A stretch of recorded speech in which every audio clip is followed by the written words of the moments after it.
What's going on YouTube? JT's Reborn here, and welcome back to another edition of my DC comic book reviews. And in today's video, we're going to be talking about Batman Detective Comics number 1035. So this one takes place right after the events of 1034, which at the end of it, there was a girl named Sarah who was murdered by an individual who was also present in this book. And this issue is about Batman kind of investigating what happened to her.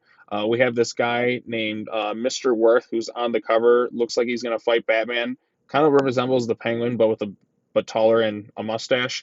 But he doesn't really do much. He's just kind of outraged over his daughter's death. On top of this, we have the whole thing with Christopher Nakano kind of laying the foundation of the whole magistrate thing, which is there for obviously future state, but that's also a big factor into the Batman books. And what I like about this story, first of all, I like the artwork by Dan Mora. Again, this is written by Mariko Tamaki, who's actually building a pretty solid story here. In some ways, I'm kind of enjoying this a little bit more than the main Batman book, at least for this thing. Again, it's kind of Bruce Wayne in the trenches right here. He's trying to solve a murder mystery, which Batman gets kind of framed for in this thing. It's setting the foundation for the whole magistrate thing with Nakano and all that. On top of that, it's almost like a horror movie. It's kind of going to play out in this thing, almost like a zombie. I don't know how to describe it, but it looks like we're going to get zombies in this thing, if that kind of makes sense. Just kind of what happens towards the end of it. Because again, Batman finds this murdered girl, and then she kind of pops up as a zombie, like an undead zombie of sorts going on here. We also have Mr. Worth kind of doing his thing. There's also a backup story involving Huntress. Again, you see this man like kind of going mad. I'm not sure if it's Scarecrow's fear toxin that's kind of doing something here or if it's something else, but it clearly feels like zombies or some other new original threat going on here.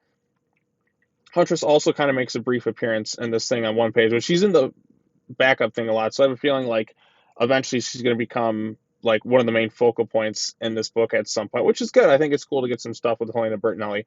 So again, the issue kind of goes on. Batman's doing his investigating. He eventually gets kind of framed, and the very end of this thing has Sarah, who's here, who is now an undead zombie. This is Mr. Worth character's daughter.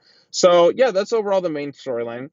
And in the backup storyline, this is also written by Mariko Tamaki, and it's about Huntress. She finds this lady named Mary, who is a little bit unhinged, kind of a little bit kooky, and just a little bit different, who, again, is walking her cat Doug, and they kind of form a little bit of a friendship here in the sense that, like, she's kind of like always there to kind of talk to her. Then they have a bit of a falling out, and so Huntress goes to check on her because, again, Mary has kind of her own routine. She seems kind of angry a little bit too. And Helena is just kind of talking about how she doesn't really have friends. She has kind of acquaintances, which, again, aren't you part of the Birds of Prey? Weren't those like friends of yours too? I don't know. That's just kind of a little nitpick I have because I thought they were pretty good friends. I mean, they had a whole Birds of Prey comic book at the start of Rebirth that she was a part of. So yeah, so she has allies in that. She goes to investigate, finds out that Mary's been killed. She also takes her cat Doug with her, and basically she's going to find out who killed her, and she's going to go and get some payback. So that's kind of the backup story. It's kind of setting something up there. It doesn't really tie into the main storyline at all, at least from what I've seen. Again, Huntress kind of briefly appears in like a page within this issue or two. So I'm curious to see if that's going to tie back into the main storyline going on here, or if it's something kind of original and kind of off on its own thing. But overall consensus, I am enjoying Batman Detective Comics 1035. I'm actually liking how this thing's kind of slowly working its story into it. Again, I didn't really expect a whole zombie type thing going on, but here we are.